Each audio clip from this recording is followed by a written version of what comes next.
ಎಲ್ರಿಗೂ ನಮಸ್ಕಾರ. ಕನ್ನಡ ಜಗತ್ತಿನಲ್ಲಿ ಅತ್ಯಂತ ಶ್ರೀಮಂತ ಭಾಷೆ. 2000 ವರ್ಷ 3000 ವರ್ಷ ಅಷ್ಟೇ ಅಲ್ಲ, ಅದಕ್ಕೆ ಹಿಂದಿಂದಲೂ ಇತಿಹಾಸ ಇದೆ. ಅವಾಗಲಿಂದಲೂ ಎಲ್ಲ ಭಾಷೆಗಳ ಜೊತೆ ಜಗಳ ಮಾಡ್ಕೊಂಡೇ ಬರ್ತಾ ಇದೆ, ಗುದ್ದಾಡಿಕೊಂಡು ತಾನು ಮೇಲ್ಮಟ್ಟದಲ್ಲೇ ಬರ್ತಾ ಇದೆ. ನಿಮಗೆ ಸಣ್ಣ ಉದಾಹರಣೆಯನ್ನು ಹೇಳಬೇಕು. ಇವತ್ತಿನ ಕಾರ್ಯಕ್ರಮದಲ್ಲಿ ನಿಮ್ಗೆ ಹೇಳೋದಕ್ಕೆ ಇಷ್ಟಪಡ್ತೀನಿ. ನೀವೆಲ್ಲರೂ ಈ ಕಾರ್ಯಕ್ರಮಕ್ಕೆ ಕೈ ಜೋಡಿಸಿ ಅಂತಾರೆ. ನಿಮ್ಗೆ ಅರ್ಥ ಆಯ್ತೋ ಇಲ್ಲೋ ಗೊತ್ತಿಲ್ಲ, ನನಗಂತೂ ಒಂಚೂರು ಮಾತಾಡ್ಬಿಡ್ರಮ್ಮ, 2 ನಿಮಿಷ ಮಾತಾಡೋಗ್ಬಿಡ್ತೀನಿ. ಕೈ ಜೋಡಿಸಿ ಅನ್ನೋದರ ಅರ್ಥ ಇಷ್ಟೇ: ಅತ್ಯಂತ ಭಾರವಾದ ವಸ್ತುವನ್ನು ಎತ್ತಬೇಕಾದರೆ ನಾವು ಪಡುವ ಶ್ರಮದ ಜೊತೆಗೆ ನೀವನ್ನು ಸ್ವಲ್ಪ ಶಕ್ತಿಯನ್ನು ಬಳಸಿದರೆ ಅದನ್ನು ಸುಲಭವಾಗಿ ಎತ್ತಿಡಬಹುದು ಅನ್ನೋದು ಆಗುತ್ತೆ.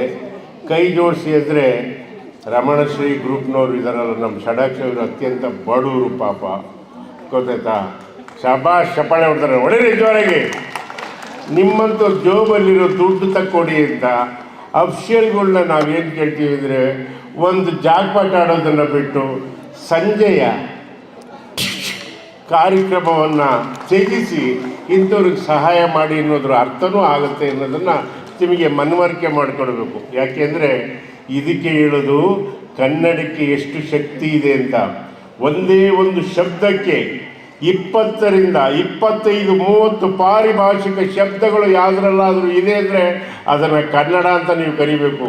ಉದಾಹರಣೆಗೆ ಒಂದೇ ಒಂದು ವಿಷಯ ಹೇಳೋದಾಯಿತು ಅಂತಂದರೆ, ಕೃಷ್ಣದೇವರಾಯನ ಕಾಲದಲ್ಲಿ 9 ಜನ ಕವಿಗಳು, ಒಬ್ಬರಿಗಿನ್ನ ಅಪ್ರತಿಮ ಕವಿಗಳಿದ್ದರು.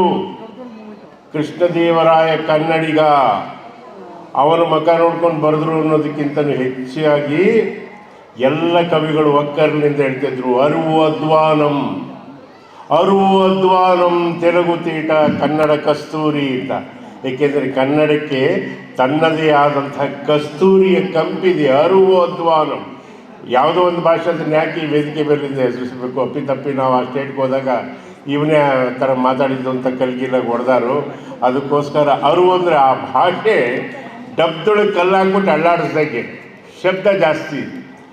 ತೆಲುಗು ತೀಟ ತುಂಬ ನವಿರಾದ ಭಾಷೆ ಐತೆ. ಕನ್ನಡ ಕಸ್ತೂರಿ ಅಂದರು, ಕಸ್ತೂರಿಯ ಕಂಪಿದೆ ಆ ಭಾಷೆಗೆ. ಅದಕ್ಕೆ ತಂಜಾವೂರು ಶಾಸನದಲ್ಲಿ ನಾನು ಎಲ್ಲೋದ್ರೂ ಹೇಳ್ತಾ ಇರ್ತೀನಿ, ಕನ್ನಡಿಗರ್ ಸುಜ್ಞಾನರ್ ಸುಭಟರ್ ರಣಕಲಿಗಳು ಅಪ್ರತಿಮ ವೀರರ್ ಕ್ಷಮಾಗುಣ ಸಂಪನ್ನರು ಪಂಡಿತೋತ್ತಮರಂತ ಯಾರಾದರೂ ಇದ್ದರೆ ಅವ್ರನ್ನ ಕನ್ನಡಿಗರು ಅಂತ ಕರಿಬೇಕು. ಏಕೆಂದರೆ ಕನ್ನಡಿಗರಾಗಿ ಹುಟ್ಟಿದವರಿಗೆ ಒಂದು ಜೀವನದಲ್ಲಿ ಬಹಳ ಮುಖ್ಯವಾದ ವಿಷಯನ ನಿಮ್ಮ ಗಮನಕ್ಕೆ ತರಕ್ಕೆ ಇಷ್ಟಪಡ್ತೀನಿ. ಬೇರೆ ರಾಜ್ಯದವರಿಗೆ ಎಲ್ಲ ಭಾಷೆಗಳನ್ನು ಕೇಳೋ ಯೋಗ ಇಲ್ಲ ಕಣ್ರಿ, ಇಲ್ಲ. ಅದಕ್ಕೆ ಉದಾಹರಣೆ ಹೇಳಬೇಕಾಯ್ತು ಅಂತಂದರೆ, ಕೆಲವರು ಯಾರು ದಾನ ಧರ್ಮ ಮಾಡ್ದಲ್ಲೇ ಸಹಿತ ಎಲ್ಲದನ್ನು ಕಷ್ಟಪಟ್ಟು ಪೈಸೆ ಗಂಟಾಕಿ ಇಟ್ಕೊಂಡಿರ್ತಾರೆ. ಯಾಕೆ ಗೊತ್ತಾ? ನನ್ನ ಮಕ್ಕಳು ಓದ್ ಜನ್ಮದಲ್ಲಿ ಯಾರ್ದೋ ಋಣ ತಿಂದಿರ್ತಾರೆ.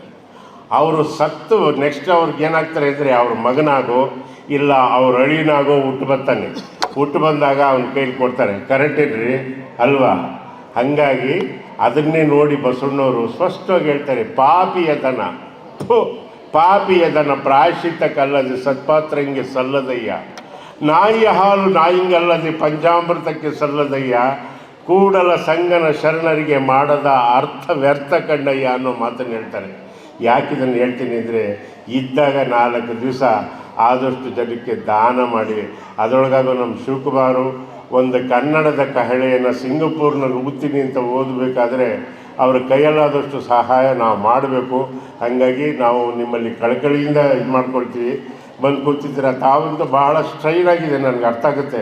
ಯಾಕೆಂದರೆ ಯಾವುದನ್ನು ಹೇಳಿದ್ರೆ ಈ ನಿರೂಪಕಿ ಜೋರಾಗಿ ಕಪ್ಪಿನ ಸಾಕೊಂಡು ಚಪ್ಪಾಳೆ ಹೊಡೀರಿ ಅನ್ನೋ ಸ್ಥಿತಿ ಬಂದಿದ್ದೀವಿ ನಾವು, ಗೊತ್ತಾಯ್ತಾ? ಏನಾಗಿದೆ ನಿಮಗೆಲ್ಲ? ದೇವರ ಆರೋಗ್ಯ ಕೊಟ್ಟವನೇ, ಬುದ್ಧಿ ಕೊಟ್ಟವನೇ. ಜೋರಾಗಿ ಚಪ್ಪಾಳೆ ನೋಡಿರಿ, ನಗೋರ್ನ ನೋಡಿ ನಗಿಸೋರ್ನ ನೋಡಿದ್ರೆ ನಗಿಸಿ. ಯಾವಾಗ ಜೀವನ ಅನುಭವಿಸ್ತೀರ? ನಮ್ಮ ಹಳೆಯವರು ಹಂಗಿರಲಿಲ್ಲ. ಜೀವನದ ಎಲ್ಲ ಪ್ರಾಕಾರಗಳಲ್ಲೂ ಸಹಬಾಳ್ವೆಯಿಂದ ಇನ್ನೊಬ್ಬರಿಗೋಸ್ಕರ ದುಡಿದವರು, ಇನ್ನೊಬ್ಬರಿಗೆ ಖುಷಿಗೋಸ್ಕರ ಬದುಕಿದ್ದವರು. ಅದಕ್ಕೋಸ್ಕರನೇ ಅಲ್ಲಿವರೆಗೂ ತುಂಬ ಚೆನ್ನಾಗಿತ್ತು. ಇವಾಗ ನೀವು ಮಾಡ್ತಾ ಇರೋದೇನು? ಎಲ್ಲೇ ಕೂತ್ಕೊಂಡ್ರು, ಬಾತ್ರೂಮಲ್ಲಿ ಕೂತ್ಕೊಂಡ್ರು ನೀವು ಮೊಬೈಲ್ ನೋಡ್ತೀರಾ ಅಂದರೆ ಏನಾಗೋಗಿದೆ ನಮ್ಮವ್ರಿಗೆಲ್ಲ ಅಂತ. ದಯವಿಟ್ಟು ಬಿಡುವಿನ ವೇಳೆಯಲ್ಲಿ ನೀವು ಓದಬೇಕು. ಯಾಕೆಂದರೆ ಒಬ್ಬ ಡಾಕ್ಟರ್ ಶಿವರಾಮ ಕಾರಂತ ಅಂದರೆ ಯಾರು? ಅತ್ಯಂತ ವಿಚಾರವಂತ ಲೇಖನವನ್ನು ಬರೆದ ಮಹಾನುಭಾವ. ಅಷ್ಟೇ ಅಲ್ಲ, ಯಾವ ಯೂನಿವರ್ಸಿಟಿಗಾದರೂ ಇಡುವಂಥ ಯೋಗ್ಯತೆ ಇದ್ದಂಥ ಪುಸ್ತಕಗಳನ್ನು ಬರೆದಂಥವರು ಇಡಲಿಲ್ಲ. ಯಾಕೆಂದರೆ ತತ್ಸಮಾನವಾದ ಯೂನಿವರ್ಸಿಟಿಲಿ ಯಾವುದು ಗ್ರಾಜ್ಯುಯೇಷನ್ ಪಾಸ್ ಮಾಡಿರಲಿಲ್ಲ ಅನ್ನೋ ಒಂದೇ ಕಾರಣಕ್ಕೋಸ್ಕರ ನಮ್ಮ ಕನ್ನಡದ ಪ್ರಾಧ್ಯಾಪಕರು ಹೇಳ್ತಾಯಿದ್ರು, ಒಂದು ವಿಷಯ ತಿಳ್ಕೊಳ್ಳಿ, ಕನ್ನಡ ಶಾಲೆಯಲ್ಲಿ ಓದೋರು ಅಷ್ಟು ಸಂಸ್ಕೃತಿವಂತರು, ಇಂಗ್ಲೀಷಲ್ಲಿ ಕಾನ್ವೆಂಟಲ್ಲಿ ಓದೋರು ಅಲ್ಲ ಅಂತ ನಾನು ಖಂಡಿತ ವಾದ ಮಾಡ್ತಾ ಇಲ್ಲ. ಯಾಕೆಂದರೆ ನಿಮ್ಮ ಸೋಷಿಯಲ್ ಮೀಡಿಯಾ ಭಾಳ ಇದಾಗಿರೋದ್ರಿಂದ ದೊಡ್ಡವ್ರನ್ನವರು ಇಂಗ್ಲೀಷ್ ಕಾನ್ವೆಂಟಲ್ಲಿ ಓದೋರನ್ನ ಹಿಂಗೆಲ್ಲ ವೇದಿಕೆ ಮೇಲೆ ಬೈದರು ಅಂತ ಹೇಳ್ಬಿಟ್ಟು ಯಾವ್ಯಾವಕ್ಕೋ ತೊಗೊಂಡು ಯಾವ್ಯಾವಕ್ಕೋ ಪ್ಲಗ್ ಹಾಕ್ಬಿಡ್ತೀರಾ. ಆದರೆ ಅದಲ್ಲ, ನಾವು ಕನ್ನಡ ಶಾಲೆಯಲ್ಲಿ ಓದೋರು, ಕನ್ನಡದ ಬಗ್ಗೆ ಹೆಮ್ಮೆ ಇದೆ, ಗೌರವ ಇದೆ, ಪ್ರೀತಿ ಇದೆ. ಈಗ ಕನ್ನಡದ ಬಗ್ಗೆ ಅಂತಂತಂದರೆ ಕನ್ನಡ ಅಂದರೆ ನಮ್ಮ ತಾಯಿ, ಬೇರೆ ಯಾವ ಭಾಷೆನೂ ಇಲ್ಲ. ಅದಕ್ಕೆ ಯಾವುದೇ ಒಬ್ಬ ಮನುಷ್ಯನಿಗೆ ನಿನ್ನ ತಾಯಿ ಭಾಷೆ ಯಾವುದು ಅಂತ ಕೇಳ್ತಾನೆ.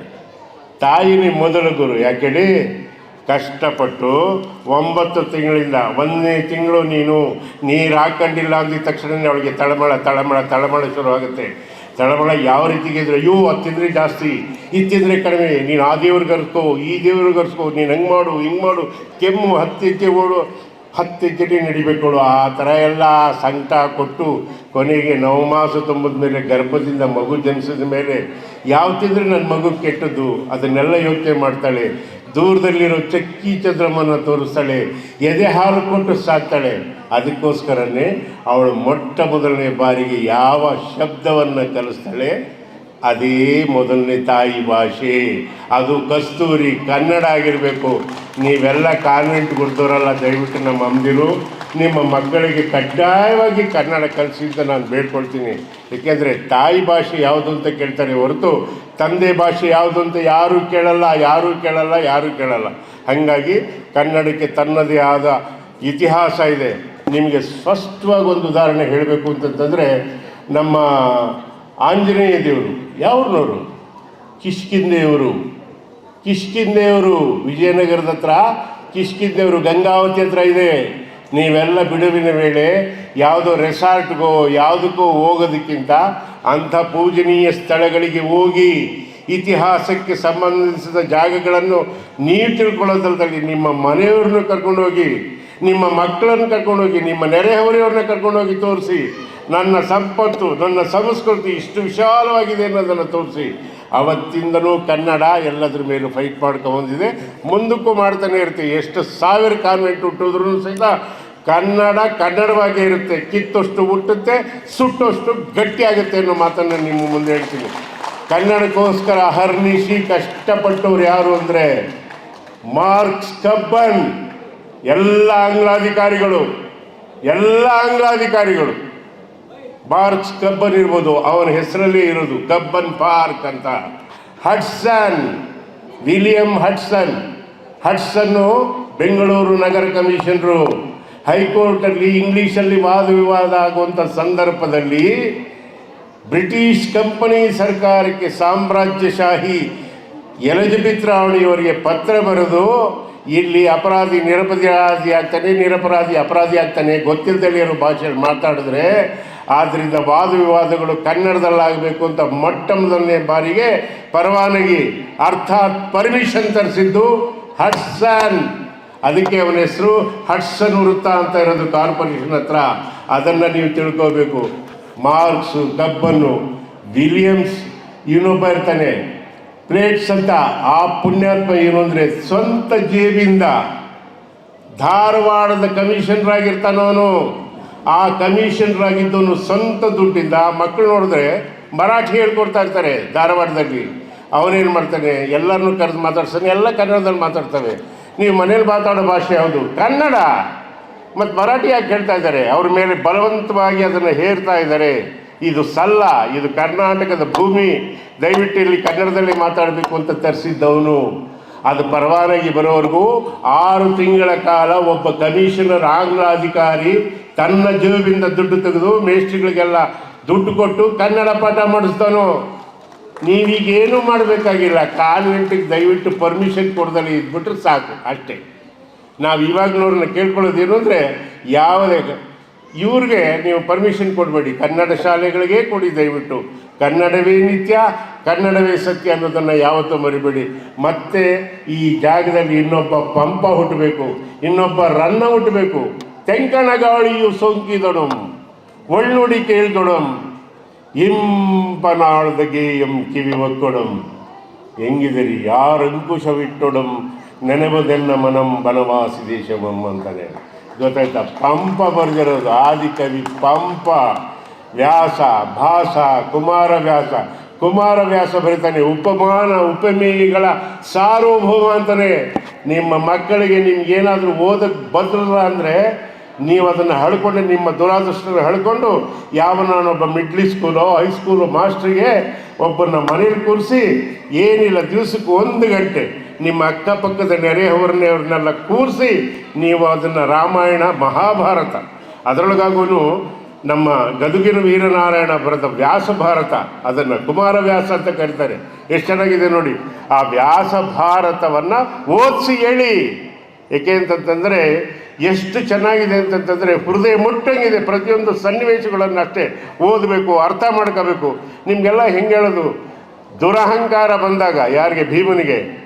ಭೀಮ ಗರ್ವ ಭಂಗ ಮಾಡಿಸಿದ್ದು ಯಾವುದರಲ್ಲಿ ಬರುತ್ತೆ ಅಂತಂದರೆ ಒಂದು ಮಹಾಭಾರತದಲ್ಲಿ. ವೀರನಾರಾಯಣ ಬರೆದಿರೋ ಗದುಗಿನ ವೀರನಾರಾಯಣ ಬರದಲ್ಲಿ ಬರುತ್ತೆ. ಏಕೆಂದರೆ ಅಪ್ರತಿಮ ವೀರ ಅವನು. 1 ಕೋತಿಯ ಬಾಲವನ್ನು ಎತ್ತಲಿಕ್ಕಾಗಲಿಲ್ಲ ಅವನಿಗೆ ಅಹಂಕಾರದಲ್ಲಿದ್ದಾಗ. ಅವಾಗೇನಾಗುತ್ತೆ ಅಂತಂತಂದರೆ ಅವನು ಹೇಳ್ತಾನೆ, ನೀನಾರು ಏಕಿಂತ ಪರೀಕ್ಷಿಸುತ್ತಿರುವೆ? ನೀ ಗರುಡನು, ಗಂಧರ್ವನು, ಕಿನ್ನರನು, ಕಿಂಪುರುಷನು, ಸಿದ್ಧನು, ಸಾಧುಡನು, ನೀನಾರು? ಭೀಮ ಕೇಳ್ತಾನೆ ಕೋತಿಗೆ. ಅಷ್ಟೇ ವಿನಯದಿಂದ ಹೇಳ್ತಾನೆ, ಹಿಂದಣ ಯುಗದ ರಾಘವದೇವ ನೋಲೆಕಾರರು, ಸುಗ್ರೀವನ ಪರಮ ಸಖ್ಯರು, ಪವನನಿಂದ ಅಂಜನೆಗೆ ಜನಿಸಿದೆವು, ನಾವು ನಿಮ್ಮೊಡ ಹುಟ್ಟಿದವರು. ಇವತ್ತಿನ ದಿವಸದಲ್ಲಿ ಎಲ್ಲಿಗೆ ಬಂದಿದ್ದೀರಾ? 10 ಅಡಿ ಜಾಗ ಬಿಡಲ್ಲ, ಅಣ್ತಮ್ಮಂದ್ರಿಗೆ ಆಸ್ತಿಗೋಸ್ಕರ ಒಡೆದಾಡ್ತೀವಿ. ಇಂಥ ಸಂಸ್ಕೃತಿಗೆ ಬಂದಿದ್ದೀವಿ. ಇದಕ್ಕೆಲ್ಲ ಕಾರಣ ಏನು ಅಂದರೆ ತ್ಯಾಗ ಮಾಡಿದವರ, ಅಹಂಕಾರ ಪಟ್ಟವರು ಏನೇನಾದರೂ ಏನೇನು ಹೋದ್ರು ಅನ್ನೋದನ್ನು ನೀವು ಓದಿ ತಿಳ್ಕೊಳ್ಳೋದ್ರ ಜೊತೆಗೆ ನಿಮ್ಮ ಪರಿಸರಕ್ಕೆಲ್ಲ ಹಂಚಬೇಕು ನೀವು. ಆವಾಗಲೇ ನಿಮ್ಮ ಬಾಳು ಬಹಳ ಚೆನ್ನಾಗಿರುತ್ತೆ ಅಂತ ಹೇಳೋಕ್ಕೆ ಇಷ್ಟಪಡ್ತೀನಿ. ಇವಾಗ ಒಂದು ವಿಷಯ ಹೇಳ್ತೀನಿ ಸರ್, ಯಾರು ಕೇಳಲಿಲ್ಲ ಅಂದರೆ ಅವನ ಹಣೆ ಬರ. ಒಂದು ಮಲ್ಲಿಗೆ ಹೂವಿದೆ, ಒಂದು ಮಲ್ಲಿಗೆ ಹೂವಿನ ಕಂಪನ್ನು ಯಾರಾದರೂ ಮುಚ್ಚಿಡೋಕ್ಕಾಗತ್ತಾ? ನೀವೆಷ್ಟೇ ಬಾಗಿಲಾಗಿ ಮುಚ್ಚಿಟ್ರು ಸಹಿತ ಅಕ್ಕಪಕ್ಕದ ಮನೆಯವ್ರಿಗೆ ಅಯ್ಯೋ ಕುಸುಮನ್ ಮನೇಲಿ ಈ ಮಲ್ಲಿಗೆ ಹೂ ತಂದಿರ್ಬೇಕಂಡ್ರಿ, ಅದಕ್ಕೆ ನೀವು ಗಮ್ಮನ್ನತೆ ಅಂತೀರ. ಅರ್ಥ ಆಯ್ತಾ? ಜೀವನನೂ ಅಷ್ಟೇ ಕಣ್ರಮ್ಮ. ನೀವೆಲ್ಲ ಹೆಂಗೆ ಪ್ರೀತಿ ಮಾಡ್ತೀರಾ, ಹೆಂಗೆ ಸ್ವಾದಿಸ್ತೀರಾ, ಅದ್ರ ಮೇಲೆ ಹೋಗುತ್ತೆ. ಒಂದು ಕಾಲದಲ್ಲಿ ನಾನು ನೋಡಿದ್ದನ್ನು ಹೇಳ್ಬಿಡ್ತೀನಿ. ಈಗ 75 ವರ್ಷ ಮದುವೆ ಅಂದರೆ 6 ದಿವಸ ಮಾಡೋರು. 6 ದಿವಸ ಇಡೀ ಊರಿನವ್ರನ್ನೆಲ್ಲ ಸೇರಿಸ್ಕೊಳ್ಳೋರು. ಹಬ್ಬ ಮಾಡ್ದಂಗೆ ಮಾಡೋರು. ಊರಲ್ಲೇ ಊರಲ್ಲಿ ಬರೋ ಹಬ್ಬ ಯಾರು ಬರೋಲ್ಲ. ಬಿಡು ಇನ್ನು 6 ದಿವಸ ನೀನು ಯಾರನ್ನು ಕರೀಲೇಬೇಡ ಅನ್ನೋ ಮಟ್ಟಕ್ಕೆ ಇರೋದು. ಒಂದು ಚಪ್ರ ಹಾಕಬೇಕಾದ್ರೆ, ಒಂದು ಕುಟ್ಟಬೇಕಾದ್ರೆ, ಒಂದು ಬೀಸಬೇಕಾದ್ರೆ, ಒಂದು ಸಾರಿಸ್ಬೇಕಾದ್ರೆ, ಗುಡಿಸ್ಬೇಕಾದ್ರೆ, ಒಂದು ಹಸೆಚ್ಚಬೇಕಾದ್ರೆ ಜೀವನನ ಹಂಗೆ ಅನುಭವಿಸೋದು. ಇವಾಗೇನಿಲ್ಲ, ವೈಟ್ ಫೀಲ್ಡಲ್ಲಿ ಮದುವೆ ಬರೋಕ್ಕಾಗ್ತಾ ಇಲ್ಲ. ಊರಿಗೆ ಮುಂಚೆನೇ ನನ್ನ ಮಕ್ಕಳು ಫೋಟೋಗ್ರಾಫರ್ಗಳು ಇರ್ತಾರಲ್ಲ, ಅವ್ರಿಗೆ ಗಂಡು ಹೆಣ್ಣು ಕೊಟ್ಬಿಟ್ಟಿರ್ತಾರೆ. ಅವರು ಹಿಂಗೆ ಆಕಾಶ ನೋಡ್ದಂಗೆ ಇವೆಲ್ಲ ತಿಕ್ಕಲ್ತನಗಳು ನಾವು ಹೋಗ್ತಾಯಿದ್ದೀವಿ. ಇತ್ತೀಚೆಗೆ ಮದುವೆಗೆ ಹೋಗ್ತಾ ಇಲ್ಲ ನಾವು. ನೀವು ನಂಬ್ತಿರೋ ಬಿಡ್ತಿರೋ. ಯಾಕೆಂದರೆ ನಾನು ಏನೇ ಇದ್ರೂ ನನ್ನ ಮನಸ್ಸಲ್ಲಿ ಇಟ್ಕೊಳ್ಳಲ್ಲ. ನಾನು ನೇರವಾಗಿ ಹೇಳೋದು, ಪ್ರತಿ ಮದುವೆಗೆ ನೀವು ಹೋದ್ರೂ ಸಹಿತ ನಾವು ಏನು ನೋಡ್ತೀವಿ ಅಂದರೆ ಫೋಟೋಗ್ರಾಫರ್ಸ್ನ ಈ ಹೆಣ್ಣು ಗಂಡು ನೋಡೋದಕ್ಕಿಂತ ಹೆಚ್ಚಾಗಿ ಫೋಟೋಗ್ರಾಫರ್ಗಳು ತಿಕ್ಕನೇ ನೋಡಿ ನೋಡಿ ಸೋತಾಗ್ಬಿಟ್ಟಿದ್ದೀವಿ. ಒಂದು ಮನೆ ಹಾಳಾಗೋಗ ಅಡ್ವಾನ್ಸ್ ಕ್ಯಾಮ್ರಾಗಳು ಬಂದಿದೆ. 1000 ಪಿಕ್ಚರಲ್ಲಿ ಮಾಡಿದ್ದೀನಿ ನಾನು. ನೀನು ಎಲ್ಲೇ ಇಟ್ಟರು ಸಹಿತ ಅವನ ಮಕ ಅವ್ನ ಕಣ್ಣೆ ತೆಗಿಬೋದು ಅಂತ ಅಡ್ವಾನ್ಸ್ ಲೆನ್ಸ್ಗಳು ಬಂದಿದ್ದಾವೆ. ಅದನ್ನ ಯಾಕೆ ನೀವು ಉಪಯೋಗಿಸಲ್ಲ? ನಿಮ್ಮ ಅಪ್ಪನ ಕಾಲದ ಯಾವಾಗ ಬಂದಿದ್ದನ್ನೇ ತಗೊಂಬಂದು ಹಾಕಿ ಅದನ್ನಿಟ್ಟು ಮುಂದುಗಡೆ ಹಿಂಗೆ ಬಕ್ಕೊಂಬಿಟ್ಟು ಇವಾಗ ಅಂತಾರಲ್ಲ ಎಲ್ಲ ತೆಗಿತಾ ಇರ್ತಾರೆ. ಒಂದು ಮೊಬೈಲ್ ಏನಿಲ್ಲ, ಟಚಿಂಗ್ ಸ್ಕ್ರೀನ್ ಅಂತ ಒಂದು ಸತಿ ಹಿಂಗಂದ್ರೆ ಸಾಕು ಕ್ಲಿಕ್ ಆಗುತ್ತೆ. ಅದನ್ನ ಹಿಂಗೆ ಮಾಡಿ ಅದನ್ನೇನು ಹಾವಡಿಯೋರಂಗೆ ಮಾಡಿ ಹಿಂಗೆ ಮಾಡಿ ಅಲ್ಲಿವರೆಗೂ ನಾವು ಹಿಂಗೆ ನಿಂತಿರಬೇಕು. ಈ ಥರ ಎಲ್ಲ ನರಕ ಅನುಭವಿಸ್ತಾ ಇದ್ದೀವಿ ನೋಡಿ. ಅರಿತು ಬಾಳಿದರೆ 6 ಪಟ್ಟ ಅಂತಾರೆ. ಯಾರು? ಶಿವಶರಣರು ಹೇಳೋ ಮಾತು. ಅವರ ಜಾತಿ ಇರಲಿಲ್ಲ. ನಾವು ಅದನ್ನು ಮನಸ್ಸಿಗೆ ರೂಢಿಸ್ಕೋಬೇಕು. ಏಕೆಂದರೆ ಬಸವಣ್ಣವ್ರು ಬರೆದಿರೋ ಒಂದು ವಚನ ಹೇಳಿ ನನ್ನ ಮಾತಿಗೆ ವಿರಾಮ ಹಾಕ್ತೀನಿ. ಎಷ್ಟು ಚೆನ್ನಾಗಿದೆ ಅನ್ನೋದನ್ನು ಯೋಚನೆ ಮಾಡಿ. ಜಾತಿ ಇರಲಿಲ್ಲ ಶರಣರಿಗೆ, ಸಮಾನ ಮನಸ್ಕರು, ಕಾಯಕ ಶ್ರೇಷ್ಠರು, ಇನ್ನೊಬ್ಬರಿಗೆ ಅನ್ಯಾಯ ಮಾಡ್ದಲೇ ಇರೋರು, ಒಟ್ಟಾಗಿ ಬರೆದಿರೋದು. ಎಷ್ಟು ಚೆನ್ನಾಗಿ ಬರೀತಾರೆ ಅಂದರೆ, ವ್ಯಾಸ ಬೋಯಿತಿಯ ಮಗ, ಮಾರ್ಕಂಡಯ್ಯ ಮಹಾತಂಗಿಯ ಮಗ, ಮಂಡೋದರಿ ಕಪ್ಪೆಯ ಮಗಳು, ಶಿವಶರಣ ರಾವಣನ ತಾಯಿ ಕೈಕಸಿ ರಾಕ್ಷಸ ಕುಲದಾಕೆ, ಕೌಂಡಿನ್ಯ ಕಮ್ಮಾರ, ಭೂಮಿ ಸುತೆ ಸೀತೆ ಅವರ ತಂದೆ ಜನಕ ಮಹಾರಾಜ ಒಕ್ಕಲಿಗ, ಕುಲವನರಸದಿರಿಂಬು ಕುಲವನರಸದಿರಿ, ಕುಲವನರಸಿ ಅರಸಿ ಮುನ್ನೀನಾದಿರಿಂಬು ಅಂತಾನೆ ಬಸವಣ್ಣ. ಹಾಗಾಗಿ ಎಲ್ಲದನ್ನು ಸಹಿತ ಬದಿಗೊತ್ತಿ ಜೀವನನ ನರಕ ಮಾಡ್ಕೊಳ್ಳೋದು, ಸ್ವರ್ಗ ಮಾಡ್ಕೊಳ್ಳೋದು ನಿಮಗೆ ಸೇರಿದ್ದು. ಕನ್ನಡ ಶಾಲೆಗೂ ಕಾನ್ವೆಂಟಿಗೂ ಒಂದೇ ಒಂದು ಲೈನಲ್ಲಿ ವ್ಯತ್ಯಾಸ ಏನು ಅಂತ ಹೇಳಿದ್ರೆ, ಕನ್ನಡ ಶಾಲೆಯಲ್ಲಿ ಓದೋನು SLC ಫೇಲ್ ಆದ್ರೂ ಅವ್ರ ಅಪ್ಪ ಅಮ್ಮನಿಗೆ ದುಡಿಮೆ ಕಡಿಮೆ ಇದ್ರೂ ಒಂದೊತ್ತಾದ್ರೂ ಹೊಟ್ಟೆ ತುಂಬ ಅನ್ನ ಹಾಕಿದ್ದಾನೆ. ನೀನು ಕಾನ್ವೆಂಟಲ್ಲಿ ಓದೋನು ಲಕ್ಷಾಂತರ ರೂಪಾಯಿ ತಗೊಂಡ್ರು ಸಹಿತ ಯಾವುದೋ ಜಾಗದಲ್ಲಿ ಹೋಗಿ ಅಪ್ಪ ಅಮ್ಮನ್ನ ವೃದ್ಧಾಶ್ರಮಕ್ಕೆ ಬಿಟ್ಟಿದ್ಯಾ. ಯಾರು ಒಳ್ಳೆಯದು? ನಿಮ್ಮ ಕಣ್ಣು ಮುಂದೆ ಇದೆ. ಕೈ ಹುಣಿಗೆ ಕನ್ನಡಿ ಬೇಕಾ? ಸ್ವರ್ಗ ನರಕ ಆರಿಸ್ಕೊಳ್ಳೋರು ನೀವು. ನಿಮ್ಮೆಲ್ಲರಿಗೂ ಶುಭವಾಗಲಿ, ಮಂಗಳವಾಗಲಿ. ನಮಸ್ಕಾರ. ನಿಮ್ಮೆಲ್ಲರ ಭಾಳ ಹಸನಾಗ್ತೀನಿ. ಒಳ್ಳೆಯದಾಗಲಿ. Thank you. ಗಣೇಶರಣ ಮಾತಾಡೋದನ್ನ ಕೇಳ್ತಾ ಇದ್ರೆ ಬಹುಶಃ ಒಂದು ದೊಡ್ಡ ಗ್ರಂಥ ಓದಿದಂಥ ಅನುಭವವಾಗುತ್ತೆ. ದೊಡ್ಡಣ್ಣವ್ರಿಗೆ ಜೋರ ಚಪ್ಪಾಳೆ ಬರಲಿ. ಒಳ್ಳೆ ಟೀ ಕೊಡ್ರಮ್ಮ. ಎಷ್ಟು ಚೆನ್ನಾಗಿ ಮಾತಾಡಿದ್ರು. ನಮ್ಮ ಕನ್ನಡ ಇಷ್ಟೊಂದು ಚೆನ್ನಾಗಿದೆಯಾ ನಮ್ಗೆ ಅನ್ಸದೆ. ಇಂತಹ ವಿದ್ವಾಂಸರು ಮಾತಾಡೋದನ್ನ ಕೇಳಿದಾಗ ಕನ್ನಡ ಕೇಳ್ತಾ ಇದ್ರೆ ಕೇಳ್ತಾನೆ ಇರಬೇಕು ಅಂತ ಅನ್ಸುತ್ತೆ. ಬಹುಶಃ 5-6 ಪುಸ್ತಕ ಓದಿದಾಗ ಎಷ್ಟು ಜ್ಞಾನ ಬರುತ್ತೋ, ನಿಮ್ಮನ್ನು 5 ನಿಮಿಷ ಮಾತಾಡ್ಸ್ಬಿಟ್ರೆ ಸಿಕ್ಬಿಡುತ್ತಲ್ಲ. ಎಷ್ಟು ಖುಷಿ ಆಗ್ತಿದೆ ನಿಜವಾಗ್ಲೂ. ಇವ್ರ ಹತ್ರ ನಾವುಗಳೆಲ್ಲ ಹೋಗಿ ಕಲಿಬೇಕು. ಯುವ ಜನತೆಗೆ ಒಂದು ಒಳ್ಳೆ ಮಾರ್ಗ. ನೀವೆಲ್ಲ ಜೋರಾಗಿ ಚಪ್ಪಾಳೆ ಬರಲಿ.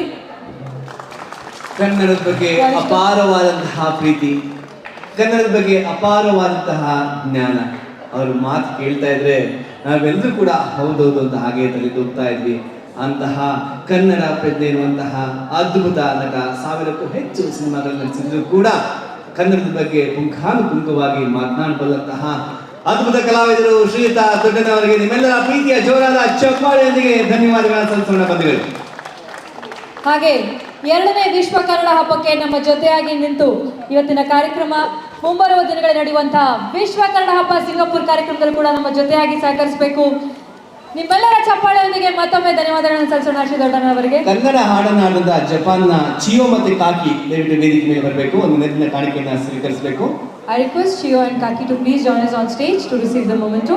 ಅರುಣ್ ಶಿವಾಗ್ರವರು ಅವ್ರನ್ನ ಒಂದು ವೇದಿಕೆಗೆ ಬರಲಿಕ್ಕೆ ಕಾರಣಕರ್ತರು, ಅವ್ರನ್ನ ಕರ್ಕೊಂಡ್ಬರ್ಬೇಕಾಗಿ ವಿನಂತಿ ಮಾಡ್ತೀನಿ. ಚಿಯೋ ಮತ್ತೆ ಕಾಕಿ.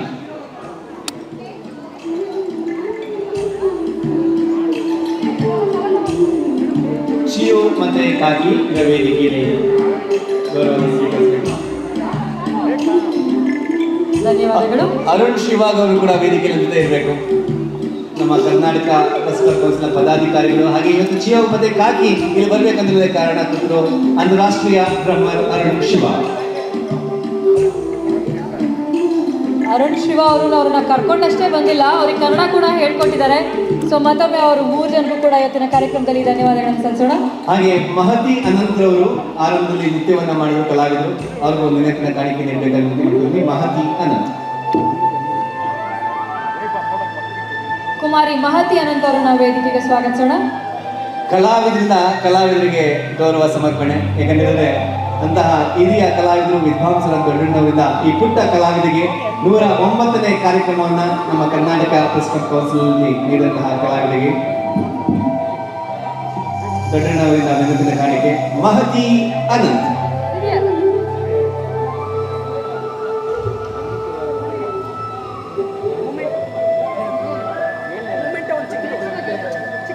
ಅರುಣ್ ಶಿವಾಗ್ ಅವರು ಅಂತಾರಾಷ್ಟ್ರೀಯ ಡ್ರಮ್ಮರ್, ಜಪಾನ್ ಕಲಾವಿದರು ಕಾಣಬಹುದು. ಅವರು ಕೂಡ ನಂತರ ಕಾಣಿಕೆಯನ್ನು ಸ್ವೀಕರಿಸಬೇಕಾಗಿ ಮಾಡ್ತಾ ಇದ್ದಾರೆ.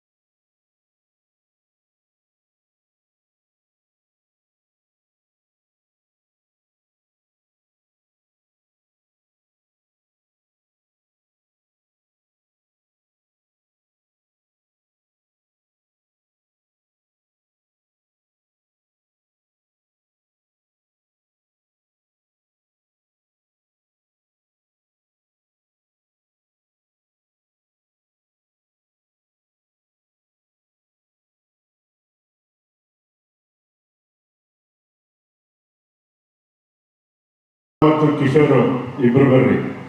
ಇವ್ರು ಬೇರೆ ಯಾರೂ ಅಲ್ಲ, ನನ್ನ ಮೊಮ್ಮಕ್ಕಳಾಗಬೇಕು.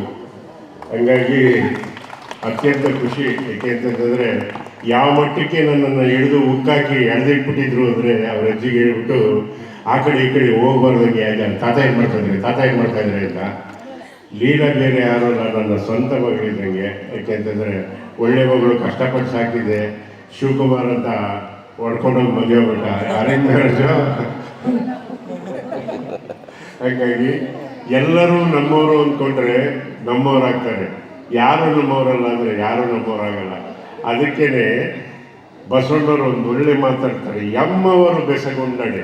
ನಾವು ಯಾರೇ ಆಗಲಿ ಜೀವನನ ಅನುಭವಿಸೋದು ಕಲಿಬೇಕು. ನಮ್ಮ ಅಪ್ಪನ ಮನೆ ಆಸ್ತಿ ಏನಿಲ್ಲ, ಎಲ್ಲ ಬಿಟ್ಟೋಗೋದೆ. ಎಷ್ಟು 1000 ಕೋಟಿ ದುಡ್ಡು ಸಹ ಬಿಟ್ಟೋಗೋದೇ. ಇರೋವಷ್ಟು ದಿವಸ ಜೀವನ ನೀನು ಹೆಂಗೆ ಅನುಭವಿಸ್ತೀಯೋ ಇಡಿಯಟ್, ಅದನ್ನು ಫಸ್ಟ್ ತಿಳ್ಕೋ ಅನ್ನೋದೇ ಜೀವನ. ಎಮ್ಮವರು ಬೆಸಗೊಂಡಡೆ ಅದೇ ಮಹಾನವಮಿ ಎಂದಿರಯ್ಯ ಅಂತಾರೆ. ಹಂಗಾಗಿ ಜೀವನನ ಸ್ವರ್ಗ ಮಾಡ್ಕೊಳ್ಳೋದು ನರ್ಕ ಮಾಡ್ಕೊಳ್ಳೋದು ನಿಮ್ಮ ಕೈಯಲ್ಲಿ. ನಮಸ್ಕಾರ, ಒಳ್ಳೆಯದು.